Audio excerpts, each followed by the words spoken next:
আসসালামু আলাইকুম, আমি মোহাম্মদ আতাউর রহমান। আজকে আমরা দেখব কিভাবে একটা এনজি টিউব সঠিকভাবে মাপ নিতে হয়। এনজি টিউবের মাপটা কতটুকু। তো আমরা মানে আমাদের ডামি পেশেন্ট হিসাবে সেট করেছি। তো আমাদের N E X method nose ear lobule to xiphoid process, X A xiphoid process, nose ear lobule xiphoid process, N X method. তাহলে প্রথমে এই যে এয়ার লোবিউল থেকে আমরা এই যে নোজ পর্যন্ত মাপ নিব।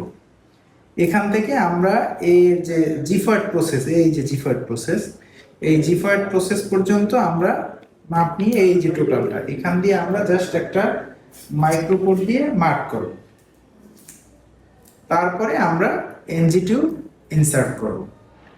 তো এই মাপটা সবসময় আমাদের সঠিকভাবে খেয়াল করতে হবে। যদি আমরা সঠিকভাবে মাপ না নেই তাহলে কিন্তু এটা মানে সঠিকভাবে যদি স্টোমাক পর্যন্ত না যায় তাহলে কিন্তু আমরা যেই গ্যাস্ট্রিক ল্যাবেজ বা গ্যাবেজ যেটাই করি অ্যাপ্রোপ্রিয়েট ভাবে আমরা করতে পারবো না। ধন্যবাদ।